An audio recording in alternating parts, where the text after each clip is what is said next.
And you're very welcome along to another edition of Tipcast with myself, Shane Brophy, sports editor of the Nina Garage, and joined as ever by Noel Dundon, local Tipperary reporter. And this week we have a very special guest, former Kilkenny player, manager, GAA president, even down to steward in Nolan Park. I'd say you've done everything, and now you're community radio Kilkenny City GAA reporter, Nicky Brennan. Nicky, welcome to the show. Thank you very much, Shane. Yeah. You've even washed the jerseys at this stage. I would have done that at one stage as well. But you look at, as the fella says, you're all in or you're not in at all. Mm-hmm. None of these are all one or the other. You take them as they come, and the community radio is my hobby now. So I mean, it's sport, and there's lots of. I'm afraid I'll have a few other hats in there as well. But look, it's I enjoy it. It's my hobby now. So look, it keeps me out of harm's way. Yes, it's a great hobby to have, and look, it's been a strange week, Nicky. It's been a lot of listening to a lot of previews of the game, a lot of reminiscing of probably that era between 2009 and 2019, and it's hard to remember that it's 6 years since they've met at Tipp and Kilkenny have met in championship, and like nobody was kind of anticipating this 2 weeks ago until Dublin threw a massive spanner in the works. Yeah, no, that's very true. I was just talking to Derek Ling last Monday when we were chatting to him. Everybody was thinking in terms of Kilkenny Limerick, and Derek, I'm sure, was putting his troops through the ringers there, preparing for that as well. And suddenly he had to recalibrate everything with Dublin defeating Limerick. So, look, these things happen and you have to go for it. It's Kilkenny and Tipperary, they've been great rivals. Yes, it is a little surprise that 6 years since both of them came up against one another. But, I mean, we can refer back to many great days over the past decade and a half that enthralled not just two counties, but the whole hurling scene. And now the game has changed a fair bit since then. The style and the way the game is played has changed. You know, maybe sometimes not quite for the better, maybe. There's still great facets in the current game, don't get me wrong.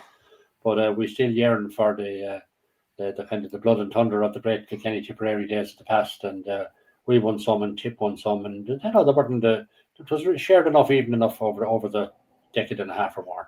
Yeah, I think in terms of the All-Irelands, it was 3 each and a draw in the 7 meetings, and a couple of semi-finals in there. Like one for me, I will always remember is the Nolan Park qualifier. Noel, I just that one I'll take to my grave, even though Tipp lost that early. It was just the rawness of that night. It felt like whoever lost was like dead, kill or be killed. Like it was just felt like it was by people there 3 hours before throw-in. How lovely hot evening. I thought it was the rawest of any of the games between the two teams. Yeah, like Nolan Park was a real coliseum that night, wasn't it? And you two gladiators going at it, like, and you know, an incredible game, an absorbing kind of a game. And I suppose from a Tipp perspective, we came out the wrong side of it, and probably will point to the injury to Larry Corbett as being a deciding factor in the game, you know, or one of the deciding factors at least. But I'd go back even a little further, back to the 2002 All-Ireland semi-final has been a brilliant game of hurling between the two teams as well. Kilkenny again came out on the winning side of that one, and it actually marked the end of the Nicky English era as manager as well. Nicky stepped down after that game, but you know, little did we know back in 2002 what was to come in terms of classic games between the two counties. And we've had some really that league final in Thurles in Semple Stadium that went to extra time. Incredible game of hurling as well, you know.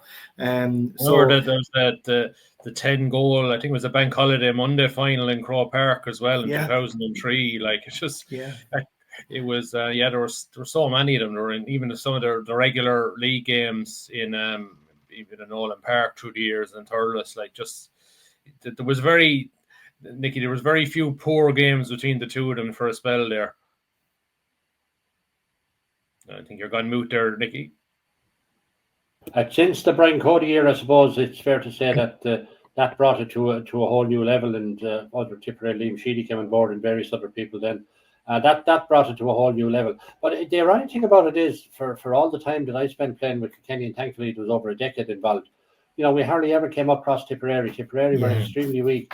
And I mean, I would have played, as you will know, beside Ger Henderson, for example, and Ger will always bemoan the fact that living on the border, that he never really got the chance to take on Tipperary in a real serious big game and that, and it was, Tip were out of the limelight for a long time. And from a Kilkenny point of view now, I mean, it's over 10 years since Kilkenny won in All-Ireland, and that's beginning to dawn on a lot of people, and has been dawning on a lot of people for a while, that we haven't been successful. Even at underage level, we haven't been successful. I mean, Tip have been excellent. Kilkenny did win a 20 a couple of years ago, but that comes with a bit of a caveat because other counties did not have all their players. So, Kilkenny people are feeling missing out on something at the moment here, and maybe it takes a game like Tipperary to get Kilkenny back up again. But this one is going to be a tight game, I think, and there's not much to call between it. But for sure, there are great memories. Indeed, the guys over the teams at the moment, Derek Ling and Liam Cahill, I mean, they have all memories of playing in great occasions like that as well. So there's a lot resting on Sunday's game for everybody involved, I suppose, especially inside the four lines.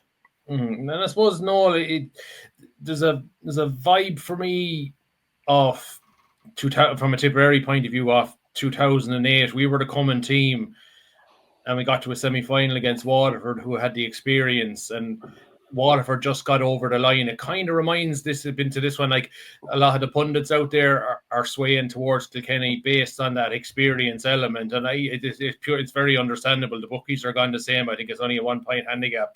So how much do you read into that in terms of, I suppose, just that little edge that maybe that they're seeing between Kilkenny and probably just that bit of experience over Tip at the moment? Yeah, it's a funny one, Shane, because there are more All-Ireland medals in the Tipperary panel than there would be in the Kilkenny panel, I think, at the minute, or more All-Ireland medalists, I should say, possibly not All-Ireland medals. I think we have 7 or 8 guys who have All-Ireland senior medals there at the moment, whereas Kilkenny would have, Nicky, correct me on this one, maybe 2, maybe 3, Nicky, or thereabouts. Yeah, just about, yeah. Yeah, so in terms of experience, I don't think Tipperary are giving away a whole pile. But I do think that the guys in the Tip panel who have been there, they would be leaned upon very heavily this week by Liam Cahill and the management team to ensure that the newcomers to Croke Park will be well versed in what to expect. I don't think there'll be any major surprises when they go out on Croke Park on the pitch on Sunday. I think they'll know exactly what they're in for, not just in terms of atmosphere and in terms of the place, but also in terms of Kilkenny in an All-Ireland semi-final or in the concluding stages of the All-Ireland series. As far as the 2008 comparison goes, Shane, I would think that we're probably further down the line perhaps than that year, by virtue of the fact that we have those experienced guys there. We mightn't have been as experienced in that year, but I think if we lose this game on Sunday, it won't be for the lack of experience, even though it is 6 years since we made it to Croke Park. Yeah, I think I thought it up. I think it's assuming the Tip team will be as we expect. It'll be 6 players that would have never played there before. They would have, like Brian O'Mara, Alan Tynan, they would have all played a league match against Dublin there 2 years ago. But like you're talking, Ree Shelley, particularly Darren McCarthy, Sam O'Farrell, but they look like really steady guys. That Andrew Ormond as well. That once they get, I suppose, if they get an early touch on the ball and they'll be off. Then like it's once you're up and running after 2 minutes, provided you do something positive, it shouldn't be too big of an issue. Yeah, and particularly, I suppose, as well, when, those guys that you've mentioned, they've already played in really big games and in really big atmospheric cauldrons, like, in the likes of the under-20 final down in Nolan Park, or the minor final last year, or 3 years ago as well in the minor final. 3 years ago, was it? Yeah, in the minor final as well, where, there were really, really big days with full houses and the place rocking, and they had the mental attitude to cope with that, and were able to apply their game and focus on what they had to do. And this is another step on the road, albeit in the ultimate venue of Croke Park. I suppose I do think it is a big occasion of going into Croke Park. I mean, when they land in there, they'll be the best. I don't know what the crowd is likely to be, but maybe 60,000, 55, 60,000 anyway. That's a big occasion for players. It is the notion of going into Croke Park. I take what Noel has said, playing in front of full houses, be it Nolan Park or wherever it might be. But it is something that's is going to be a big occasion for those 6 or whatever number of Tipperary players will be. And yes, they will be leading on the senior players there, the Noel McGraths and others, to guide the younger lads. So yeah, of course, if you get a couple of early touches, but I mean, Croke Park can be very unforgiving, and no matter, even though there's other pitches the same size of it, it does seem that much bigger with the big stands around you and all of that as well. So look, I'm sure that Liam Cal and he has had chats with the players about that. The guys over the team have chatted about that and how they need to approach that. But look, it's not a particularly huge advantage. I mean, for Kilkenny players, they're well used to being there.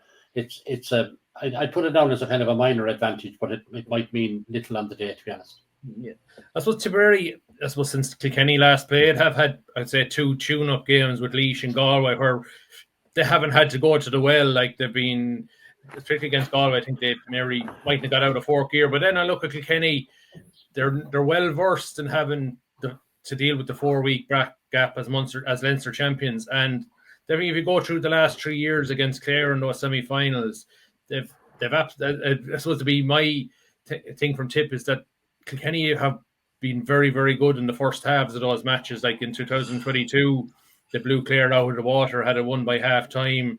2023 had a strong lead. Okay, Clare came back and only that great save by Owen Murphy at the end probably denied Clare. And then last year, Kilkenny again were strong in the first half, just left a lot of chances behind them, and Clare got them in the second half. So, like, there's no doubt about it. Kilkenny, there'll be no rust in Kilkenny. They know how to deal with this 4-week gap at Nicky. Oh, they will. In fact, again, in talking to Derek earlier in the week, you see, you got to understand that with the way the competitions are structured now, you have the league running into the championship. There's little time for collective training in the true sense of coaching, and that it's week on week. There's a recovery time after every match, so there's not a lot of time for team managers to spend actually coaching players. It's almost done in an emergency situation from game to game. So these 4 weeks are very invaluable. Now, obviously, forget this week; it's the down week. But the 3 weeks that they would have had, they would have gone away to Carton House for a weekend. It would have been, fairly rough and fairly tough going there. Tough going to the extent that two players on the panel have got injured and are gone for the year. Harry Shine and Marty Murphy, who were given some possibilities to Kilkenny. So Kilkenny's training over the last 3 weeks would have been extremely intense. It would have been it'd be a lot harder than the Tipperary experience against Laois, or dare I say it, against Galway to a lesser extent. So the absence of game time wouldn't be any excuse from a Kilkenny point of view. They're well used to this. They know how to gear themselves up for it. The challenge for Kilkenny would have been had they lost the Leinster final and having to go through an alternate route, given that they haven't had to do it for a long number of years. That would have created the challenge. But no, this is fine. The games against Laois and Galway for Tipperary. Look, the first game afforded them a chance maybe to rest players for a little bit, and that was fine. No problem with that. But the Galway challenge was very feeble, and if Kilkenny were to allow the sort of space that was given to the Tipperary forwards in particular, there's only going to be one winner on Sunday. But I just can't. I couldn't see Kilkenny. I'm sure that's something that Derek Ling and his fellow selectors are working on for the Tipperary game, because they know that Tipperary have extremely skillful players. They're very risky hurlers. Give them space. They're good at picking out players in the open spaces, and they know from training where exactly one of their colleagues is going to be if they have to hit a pinpoint pass. If they're left free, well, there'll only be one result. But I'd expect Kilkenny will try and close that down, and they're generally decent enough at that. I take the fade-out chain over the last couple of semi-finals, or some semi-finals, but look, these things happen. Kilkenny have had a little bit of a habit of that this year. Galway a little bit for a few minutes, but wasn't any great disaster. But against Dublin in the closing 10 minutes, Dublin had a chance for at least 2 more goals and could have won that match in Nolan Park after Kilkenny dominating for the best part of 80 minutes. Yeah, and I'm sure that's something that's what Derek will probably have been looking at, is that, okay, other teams will get their purple patches, but Kilkenny, if you go to Clare game last year, Dublin this year, even a bit of the Galway, they have bleeded heavily, even though they've most of the time they managed to survive, but someday you're going to get caught like happened in the semi-final last year. Oh yeah, well that's what happens if absolutely. But look, Derek is well aware that the team this year, for all their dominance in Leinster, and it was not anything like as competitive as the Munster campaign. That has pluses and has minuses and all that, but he does know that there was a couple of fade outs on occasions, and while it didn't cost the team, it shows that a more capable team and Tipperary fall into the much more capable category. If they were to deliver that sort of a push, Kilkenny could be in big trouble. And as well, no, we're looking into a semi-final where it looks like both teams will be coming in at full strength. From Tipperary point of view, we're probably expecting a change in the middle of the field. Who comes in for if Peter McGarry drops out? Looks like Owen Cody will be back for Kilkenny. Like they'll be at that full strength. So, like I suppose when you're getting to this stage of the campaign, no, like to have okay. Nicky mentioned a couple of maybe fringe players for Kilkenny, but to have your key probably 1 to 15, being able to pick them at this stage of the championship, like you can't have asked for more for both camps. Yeah, and probably it's probably even more than that, Shane. It's 1 to 20 now, isn't it? You know, it's a 5-man sub game as well, and probably it's actually 1 to 26 really, because you need to have that competition within your bench as well to see who's going to get in or whatever. And I think from a Tipperary perspective, we're in a good place in that sense, in that all of the 26 players who featured on the bench in the Galway game, they've all played championship this year, you know, which is a big thing. You don't often see that from your bench, and they've all had a decent number of minutes as well. And I would say that from a Tip perspective, if we're making changes and bringing guys into the team, it's not a kind of a token gesture or giving lads a run. They're coming in to make a difference, and they have made a difference and have made an impact when they have been introduced. And you know, you take the likes of Oisin O'Donoghue and Noel McGrath, Seamus Kennedy, Dara Stakelum. They've all made big differences when they've been introduced into the team. You know, so I think Tip are in a good place when it comes to having depth in that bench. What he will actually do with midfield, we don't really know. You know, I suppose when you drill down into the Galway game and do a full analysis of it, midfield was more or less bypassed in that first half. None of the 4 players picked there really made much of an impact in the game. So it may well be that it'll be left the way it is from a Tip perspective, and that, you know, to have the people in reserve will be a big thing. In saying that, Alan Tynan was on the bench for that Galway game, and Alan Tynan always does well against Kilkenny. He likes to that sort of challenge, the physical challenge that will be there, and the physical challenge that Kilkenny will bring. And I think he's probably going to be chomping at the bit to get in, you know.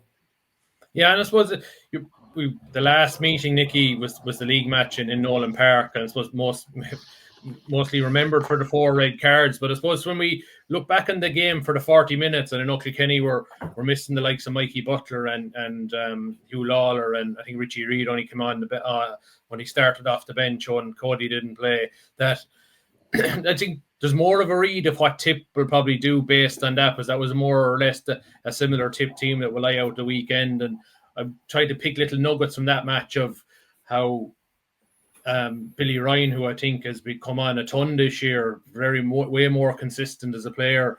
When he started to get busy, Michael Breen went on to him and stuffed him out. And I thought another thing was, like, Cian Kenny is such a key cog in that Kilkenny team. With Sam O'Farrell nearly man-marked him in that match. That it'll be interesting to see whether Liam Cahill or will maybe go that route again, or I suppose Derek Ling, will he try and preempt maybe what Tip will try to do? But there's probably more of a read of what Tip will do based off that game than Kilkenny. Well, first of all, I think Kilkenny do have concerns. Mossy Keown is hobbling badly with a hamstring, and I know Derek didn't really allude to that during the week. You don't get managers to a week out from the game or more to confirm if players are in or out, but we do know that Mossy Keown is struggling a bit. We hear Mikey Butler hasn't probably done a lot of training either. So now I would expect there's a fair chance Shane Murphy will come back in at cornerback. Yeah. He got badly injured in a league match in Nolan Park, and I think he should be back. He was named on the bench the last day, and I would expect that if training has gone well for him, I think there's a fair chance he'll get the left corner. Now, it probably means the half-back line, it's not necessarily going to change, but it leaves the odd one out there is going to be David Blanchfield, which in a way surprises me. He hasn't had the greatest year this year, but at the same time, he's a big, strong fella. In the forwards, I suppose, it'll be easy to pick the forwards if Mossy Keown is not held for start, because Owen Cody comes in. If it's a thing that Mossy does start, it might be that Stephen Donnelly, who has been a decent replacement, comes in as well. But probably overall, I'd be concerned that maybe the strength of the Kilkenny bench, does not quite match that of the Tipp bench right now. And I think that could be a worry because, as Noel rightly says, you can expect that both teams are going to go very close to using their full complement of subs on Sunday. That's the nature of the way the inter-county game is now. The intensity, once they check these yokes they have now behind on their shoulder, on their backs, measuring the amount of running and the whole energy consumption by individual players, they're able to make decisions on capabilities of players to stay going much longer. So that's really where the sports science is dictating a lot of this at the moment. So I think Tipp have a little bit more in going for them. But having said that, if Kilkenny can pull all this together, they haven't had the intensity, but I'm less worried about that because Kilkenny have shown in the past that it's not the be all and end all, that the Leinster Championship campaign is not quite on the same par as Munster. It just means that it does mean that the top teams in Leinster are still close enough to Munster, and we have a scenario. You can maybe say it is unexpected, but you have a scenario where there are 2 Leinster teams and 2 Munster teams fighting it out this weekend. So I think at the end of the day, when you look at the top end of those championships, there's not an awful lot between the teams. But I take the overall content of it. It is what it is because Leinster has been had reason to facilitate other counties like Antrim and people like that. That's just the reality of it. And Joe McDonagh winners. That's not going to change, and I don't see any reason for it to change either. Is there any particular matchup or area, Noel, you're looking forward to from a Tipp point of view, maybe where Tipp could maybe get at Kilkenny, or any particular matchup? Yeah, I suppose the one I'm really looking forward to is Hugh Lawler at full back, and possibly John McGrath. Hugh Lawler is just a brilliant player to watch, like a real attacking full back, and he's incredible in the air. And as we know, John McGrath has been in brilliant form for Tipperary as well. And I suppose that the thing that most Tipperary people would say going up to Croke Park on Sunday is that a lot sort of rests on John's shoulders, and that if John is on his game, Tipperary are in with a real shout of winning the game.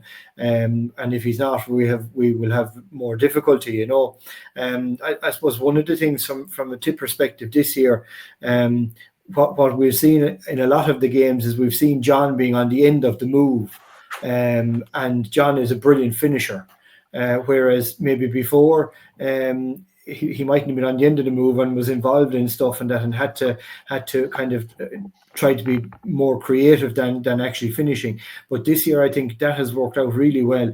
John McGrath is an incredibly clever player, and he's able to work himself into the positions to make himself dangerous. He's always dangerous anyway, but to make himself extra dangerous, and he has that throw the hips to come back and swing the ball in with left or right.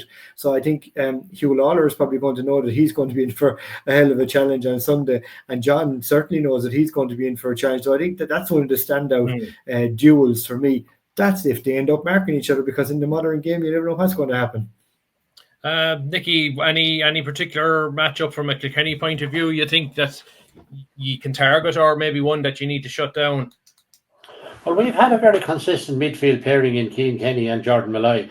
Not the 2 biggest guys you're going to see on the inter-county hurling scene, but they've been delivering very consistent performances, particularly Cian Kenny. I mean, over the last 2-3 years, he's probably been our most, probably our best player over take a 3-year period. He's great industry, great work rate, and he's able to cope with, maybe doesn't have the huge physicality that some of the rest of them might have around the various inter-county teams. So I think if they can hold midfield well there, it's a Tipp probably will make a change there, I'd say, after the semi-final. So that's probably the biggest thing. But I think it could come down to the Kilkenny forwards. I think if and I'm not suggesting the Tipperary full back line is anyway weak or anything like that. But I do think Kilkenny have the capabilities of scoring maybe goals that little bit better than Tipperary. Now those words could come back to haunt me, I know, but because just like what Noel has said, the likes of John McGrath is a great finisher. But if you allow the other players to create those chances, John McGrath will finish them all day. But I do think we have some very good finishers. You have Cody, you have Billy Ryan, and you have Mossy Keown, somebody's playing. They're the sort of guys, when they get the ball, it's head down and head for the goal. Bit different maybe with the likes of TJ Reid. That one, you won't see that kind of from TJ anymore. He gets himself into positions and can do great things with the ball. John Donnelly is not that type of player either, to be honest about it. He's a skilled man that works the ball out to other players and can take a point from any sort of angle. So there's different type of players who will adapt to the game that little bit differently. So I think Kenny's ability to grab goals could be key. But equally, I mean, that could get nullified at the other end with Tipp as well. But I think our backs are decent enough, and Hugh Lawler has been very commanding there. Irrespective of who's on him, he'll have a tough game. But of course, if the Kilkenny defence is opened up, Hugh Lawler can't prevent a non-rushing forward from laying the ball off to Nolan McGrath, who's on his own. It's only going to end up in one spot. No, yeah, and I don't think Tipp will be as maybe naive as Galway were and maybe pucking too much high ball down the middle, they'll try and play the wings as much as possible or play it short. I think an area for me I'd be fascinated in is, like, we know Richie Reid is a very, very good ball playing centre back, and like, will he stay in that role or will he have to push up on Andrew Ormond? Because if you leave Andrew Ormond run amok at the moment, he's Tipper very, very clever at finding those little pockets in around the middle of the field for him, and Jake Morris and Sam O'Farrell can link up. And if Kilkenny do sit off, I'd be expecting maybe their half forward line to sit a bit deeper and try and keep that middle third compact. But if they do, if Derek does decide to get Richie to push up man and Andrew Ormond, which I probably don't expect it would maybe expose the full back line a small bit. Nicky, you're gone mute again, sorry. You're still muted there. Hold on. Okay. I can't hear you there. Do you want to log back out and log back in? Yeah, sorry about that. I think we just lost volume there. It's a fair point you make, Shane, and it's a question, I suppose, that everybody would be asking going up there, because we won't really know until they line out, and maybe it'll even take a couple of minutes from when the ball is thrown in before we know exactly what sort of a format they're going to take up. Andrew Ormond has been in fantastic form, and he has added a real element to that Tipperary attack, which is, I suppose, an attack that was maybe seen as being a little bit one-dimensional last year and the year before, but his approach and John McGrath's re-emergence as a force after really shaking off that serious Achilles injury has added a lot to the Tipp attacking scene. And I suppose how well Tipperary are performing in attack is going to be taken up as a cause by the opposition defence as well, and it'll be interesting to see what they decide to do. Will they push up on Derek, or will Derek force him to push up on Andrew Ormond, and what will happen? I do think, though, that the midfield sector is going to be a real battlefield, and Nicky rightly said there that the Kilkenny pairing has been far more settled than the Tipperary pairing. So it from a Tipp perspective, it's going to be about getting the right combination there.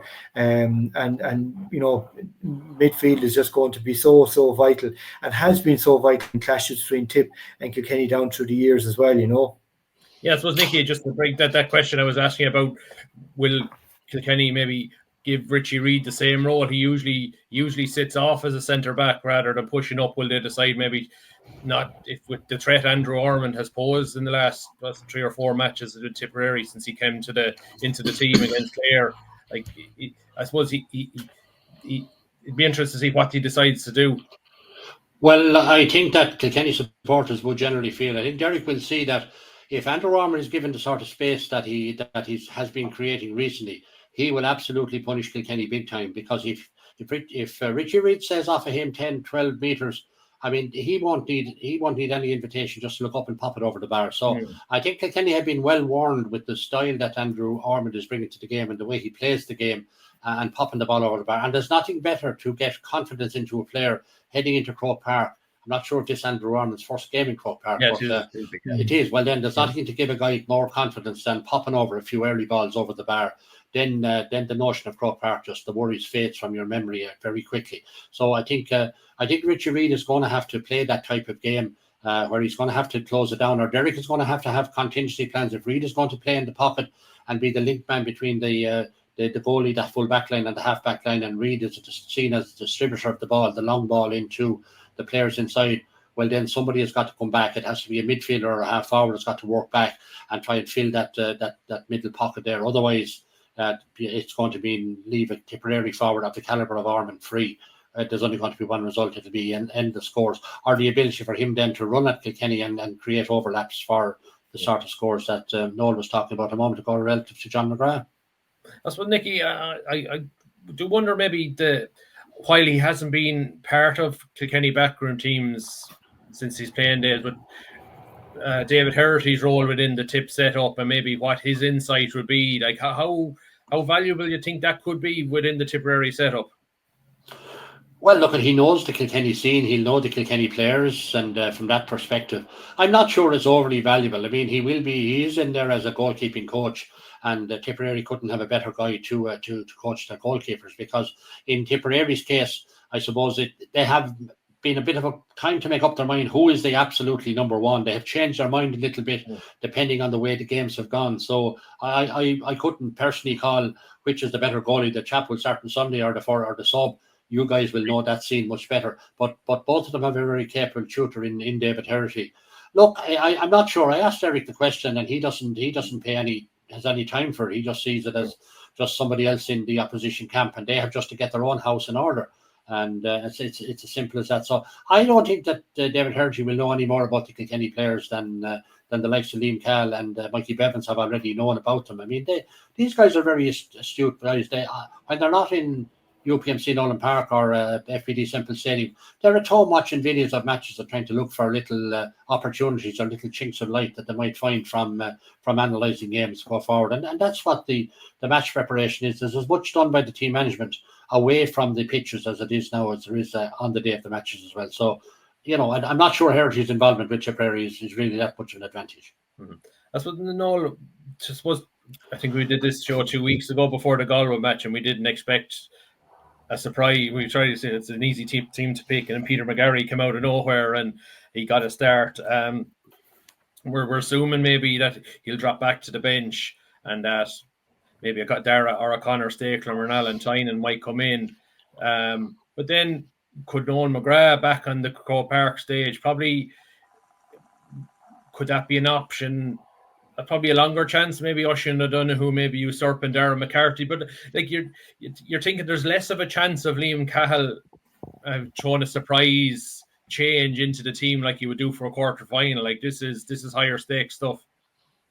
But you couldn't rule it out either. Yeah, any of the players that you mentioned, Shane, could conceivably come into the team. My own feeling is that if there is going to be a change, that it'll be either Alan Tynan or Dara Stakeland coming in. I like the Noel McGrath thing is very tempting, but I think the lads will look at the impact that Noel has made coming on, with kind of 20-25 minutes of the game to go. When the legs maybe are beginning to go on some of the opposition players and space opens up that little bit more, and that magnificent hurling brain that Noel has clicks in and can maybe unlock things a little bit. So I think that they will be more inclined to hold Noel in reserve for that final half hour, maybe 25 minutes of the game, and that the likes of the Alan Tynans and the Dara Stakens, who will bring tremendous energy and the ability to soak up all that early pressure and run the legs off themselves and all the rest of it. I think they're more likely to be the guys who will come in if there is to be a change. And by the way, I'm not kind of entirely convinced that there will be a change either. I know it didn't work out for Peter McGarry in the game against Galway, but he was picked on the basis of what he had been doing in training, and that can happen in a match that the game just bypasses you, and maybe that's out of his system now. So there may not necessarily be a change, but I think if there is a change, it'll be either the two players I've mentioned, Dara Stakeland or Alan Tynan, who will come in. Yeah, no, it's absolutely fascinating in terms of that. Like we're I suppose we'll know tomorrow in terms of what final selections they will bring, and it's probably in terms of Nicky, would the bench be an area that you would think that if there is an advantage to be had to probably have it, and probably because of the impact they've had in the championship from the likes of Noel, Oisín O'Donoghue, Seamus Kennedy, particularly the last 15 minutes of match, great experience to bring on to that half backline midfield area. Yeah, very much so. Yeah, one player I haven't mentioned at all in the Kilkenny attack, actually, who probably needs a big game now, is Adrian Mullen. He's had a he's been in and out with injuries. They played him centre back again, Wexford, simply for the sake of giving him a game. Although there's some in Kilkenny have the notion that maybe he could end up there eventually. But he's a player now that needs a big game on Sunday. He's been fleeting in and out of the competition this year. But the worry for Kilkenny is the bench.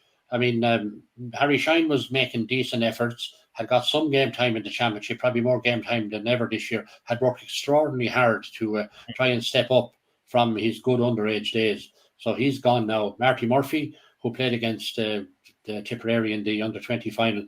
Look, Marty was he was completely underutilised in that match. Kilkenny's tactics in that match were just crazy. Now, I don't think it mattered what tactics we used. Tipper were a better team anyway, but leave that aside. But you try to play to your team's strength. And Marty, in many respects, coming from the same club as Walter Walsh, he was the possibility of a potential impact sub. Something like Oisin O'Donoghue is doing for Tipperary at the moment. Bring him on. And so I think Murphy is a player who will offer something in going forward in the future, not obviously for this year. But apart from that, I think our bench, Killian Doyle from the Emirates there on the border, has been he's had a decent run with the college there in the Fitzgibbon and that. But again, inexperienced, plays junior with his club and that, but has a decent amount of inter-county experience now. He's been with Derek since he came into the Kilkenny scene. He's probably figuring in the other in some positions as well. There's been a few lads from Loughlin Gales have got a couple of run-ins. Luke Hogan has made decent impression when he's come on. Owen Wall has been decent up there. So, but there are guys here who haven't had an awful lot of experience, and quite frankly wouldn't be really known to much Tipperary players, management, or supporters from that point of view. So, because they haven't had a lot of game time, and then of course there's the Kerry men in the ranks, Fionn Mackesy, who I think has decent potential here now. Probably more back up the field or back the field in terms of half back maybe than anywhere else. So he's a big, strong man with a great physical presence, and he will have experienced a level of training this year that he, no disrespect to Kerry Hurling, that he would not have had before. So, while I'm saying Tipperary appear to have the stronger bench, Kilkenny have some decent opportunities in the bench there as well if they need be, and no matter what way, I see both counties probably having to use their full complement of subs on Sunday. Depending on the weather, depending on, you could lose a player after an injury after a period of time. And as I said, maybe a couple of question marks over a few Kilkenny players, whether they'll be able to line out or Hall on Sunday. What's the level of, I suppose, expectation in Kilkenny? Because we saw last year the minor final and the under-21 final, they were in Kilkenny, but Tipp outnumbered them in their own backyard. We know Kilkenny support is probably not as feverish as it was maybe a decade ago, but will the call have gone out a lot like Kerry last week in terms of that you got to get out behind this team now, we're this close, and Limerick and Clare are gone, and it's the same for all the four teams. There's an All-Ireland there to be had, and maybe the way the Kerry supporters answered the call last week that the Kilkenny supporters will this weekend.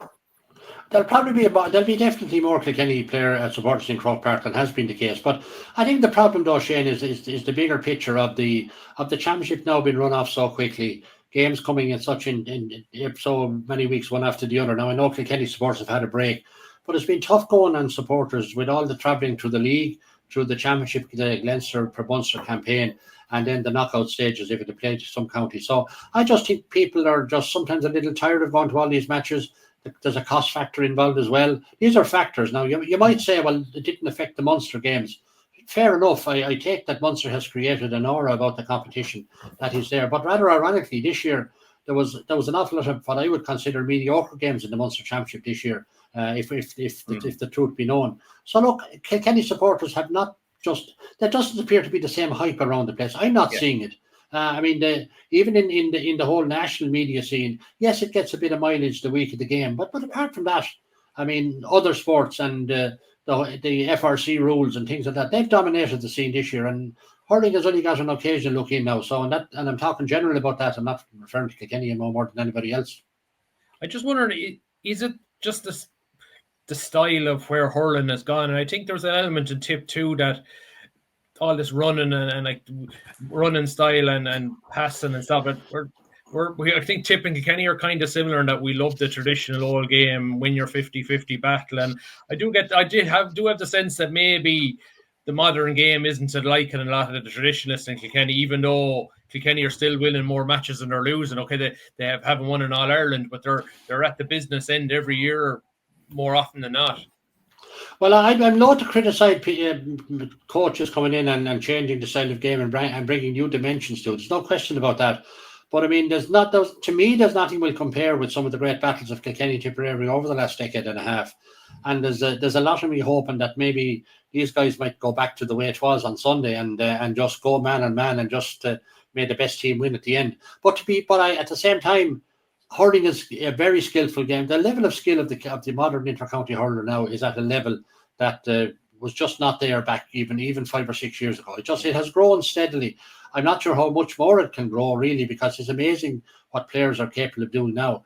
But I would think that the style of game has taken what I would call the genuine physicality out of it. I mean, hurling is still a good physical game, but the way it was in the past, and I'm not referring to the some of the stuff that went on in the past. And older Kilkenny and Tipperary players can readily talk about that. I mean, I was in their company in the last 12 months talking about it, and you know what I mean.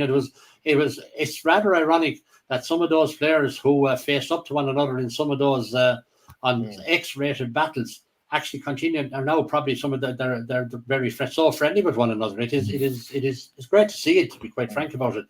And the best story of it all would be the likes of Pat Dillon and Babs Keating. When they squared up to one another, and the two of them were actually working for the same company.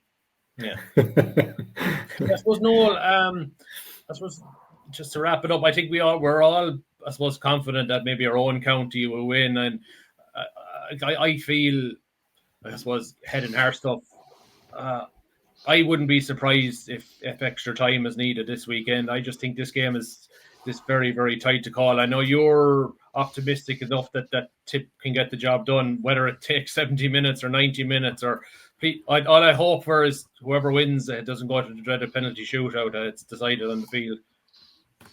Yeah, I don't think any of us want penalties, do we? Even the victors, whoever emerges victorious, I think we'd love to see it finishing up on the field of play. I suppose, Shane, I just think that we've been on an upward trajectory, really from the beginning of the season, and we've had our little kickbacks or setbacks, if you want to call them that. But I just think that they're in a really good place. Probably slightly underdogs going into the semi-final. I think that'll suit Liam and the selectors fine. But I think they're in a good place, and my hope will be that Tipp will get a good start. And if they can get a good start and keep the nose in front, I'd be hopeful that they can pull through.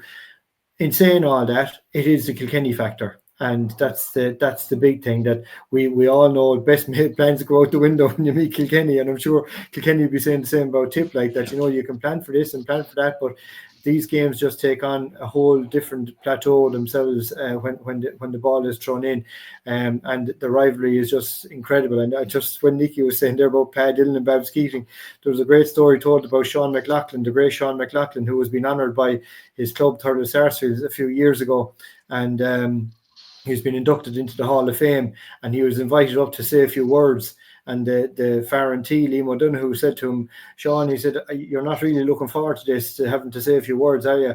He said, Liam, I prefer to spend an hour and a half on Pat Dillon. He said, so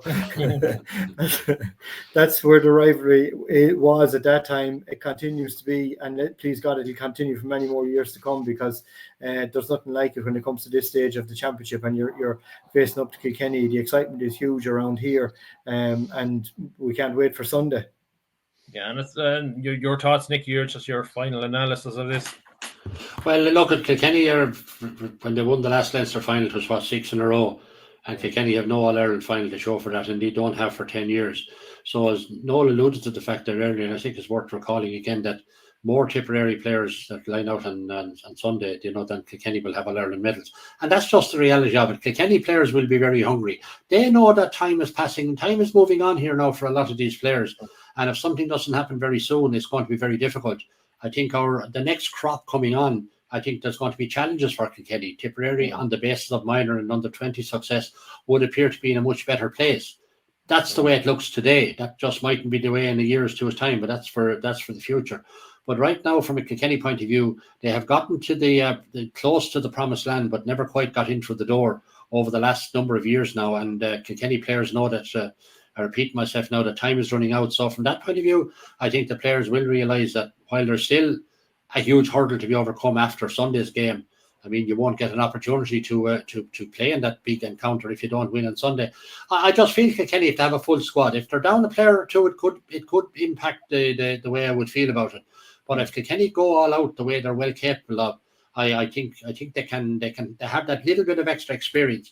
I appreciate Nola said, yeah, there might be favourites. I take that, but it's a totally irrelevant thing. I just want to see these two teams going out and do what Kilkenny and Tipperary do best for the supporters on Sunday. And I think we won't be happy if we lose, but we want to see that anyway. Yeah, and just your thoughts on Saturday night semi-final, Cork and Dublin. I suppose all the pressure's on Cork. They'll be the team expected to win.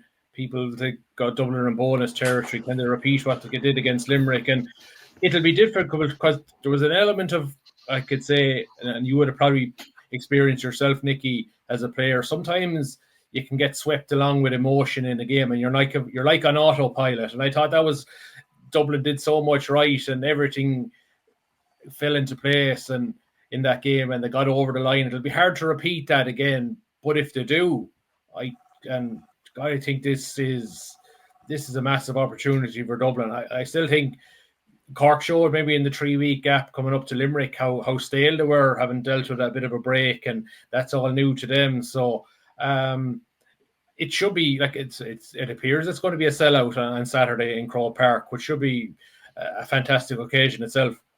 This is a very decent Dublin team. I think what will disappoint most Dublin supporters on Sunday or Saturday is that the guy who should be number 3, Owen O'Donnell, was sitting on his backside with the footballers last week, getting absolutely no possibility of getting game time. And Chris Crummy got sent off the last day. No issue with that. But if you had O'Donnell going full belt at 3 and Chris Crummy going full belt at 6, they were going to be a very, very formidable team with those two lads on board. I mean, Cork won handy enough to a degree last year, but Dublin showed up a lot. There's a belief in this Dublin. In that match, if I recall. Well, this Niall Callaghan has brought great belief to this Dublin team. But the loss of the two defenders could very well be the determining factor. But look, on current form, you'd say Cork should be the winners. But this Dublin team, they won't lack for effort now. I think they'll stretch Cork, but I'd expect Cork. I think they're still are right now. They're the team to beat in the championship.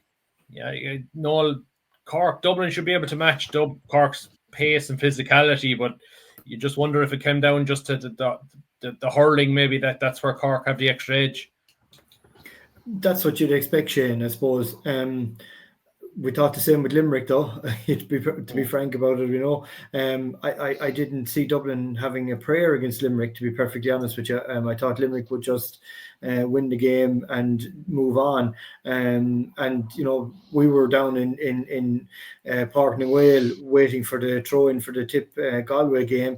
And as we were watching the game going on, a couple of minutes before full time, with Dublin still 4 points in front, Limerick were still 2-1 on to win the match.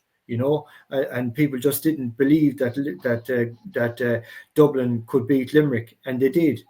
Now they go in looking to slay another dragon in Cork. And Nicky mentioned there earlier on there too that Dublin could have had a different result against Kilkenny. They missed a couple of goal chances near the end, which could have had a telling impact on the result of their game in Leinster. So, they're no flash in the pan. And I don't think Cork will underestimate them at all. Maybe the genie's out of the bottle a little bit. If Cork were to be a little bit complacent after that Limerick result, they certainly won't be. I would expect that Dublin will come and they have a free shot really against Cork. I expect that Dublin will come with ferocious intensity.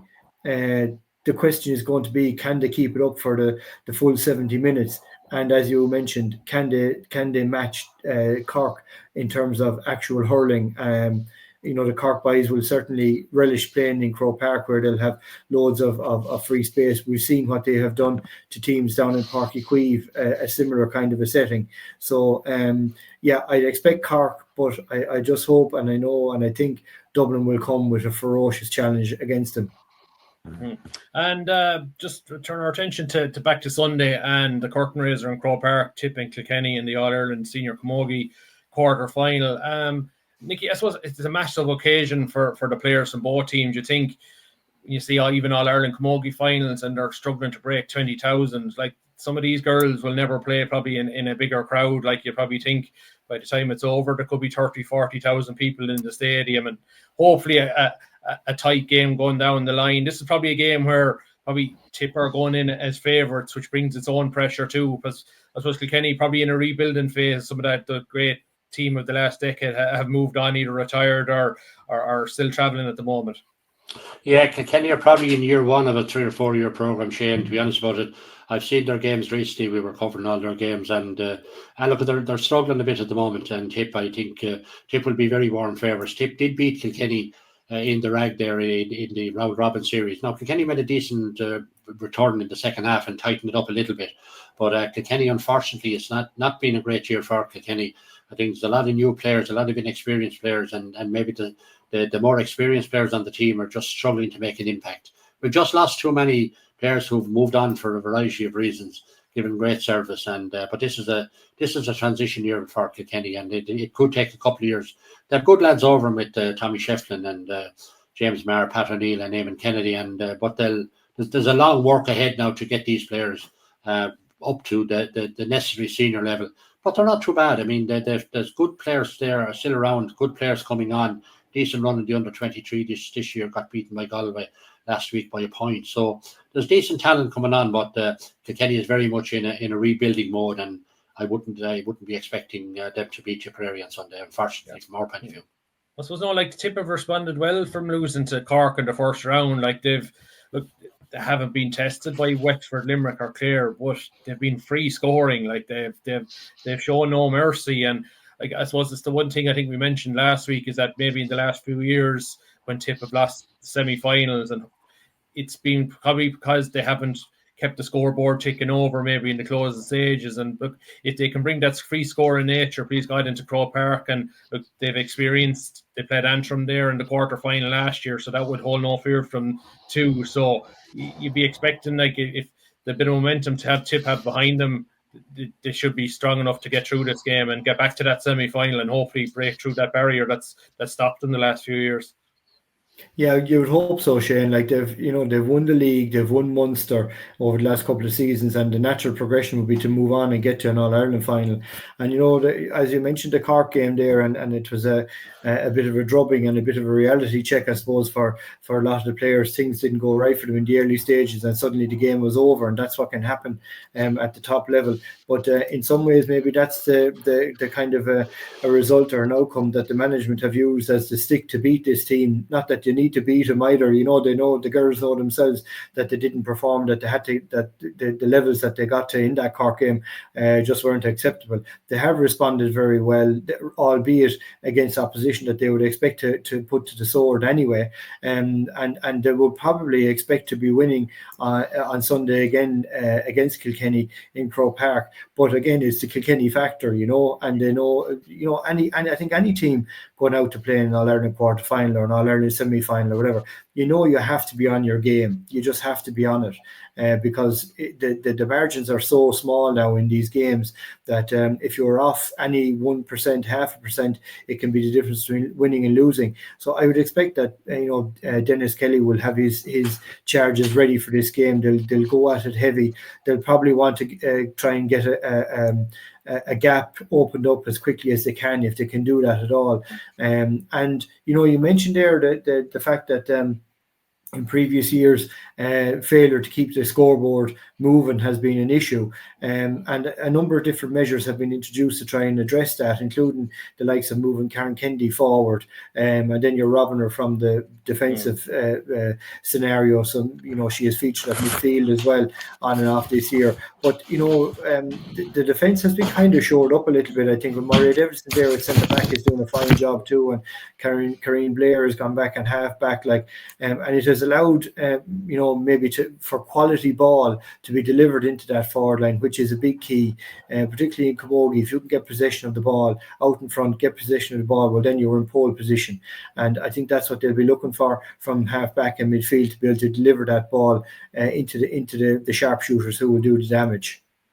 Okay, and I just before I conclude the show, I'll just wrap up my final segment myself without Nicky. I want to thank Noel and Nicky. You're going to step out of the show, and thanks for their thoughts. And we'll chat to them at the weekend. And I suppose we'll say may the best team win on Sunday, and hopefully we have a cracking semi-final. Nicky and Noel, thanks for joining us on Tipcast.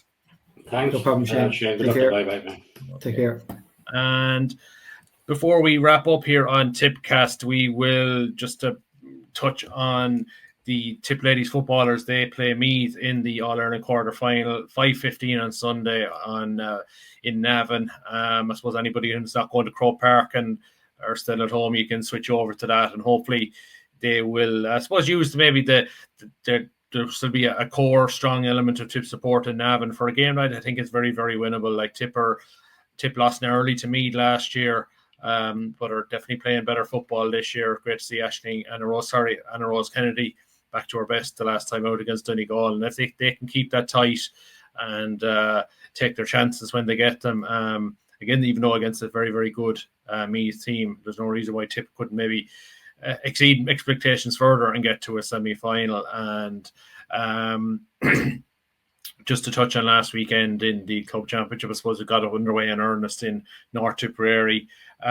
Two, what would you say? I wouldn't say it's maybe surprise results, but maybe Shannon Rovers, while they beat Portrue last year in the county championship, we might have been expecting maybe Portrue to bounce back, but no, Shannon Rovers have pressed on further, convincing 6-point winners in that first North Intermediate semi-final, and they set up a Lower Ormond derby with their neighbours in Borrisakane. Very, very impressive 420 to 119 winners over Newport, who got a bit of a grounding in their first game back at Intermediate after relegation. But this is a Newport team that are, I suppose, have a lot of youngsters in it. They're building for the future, and I suppose when you look at their minor team, okay, they won a minor league Division 1 very, very comprehensively last week. Okay, there's definitely a core of very, very good underage players. Okay, it'll be a few years' time before they come on stream, but Newport's future looks particularly bright. I suppose that's all about stability at the moment. But I suppose the impressive thing for last weekend was Borrisakane, 420, looked very fit, well organised, very sharp.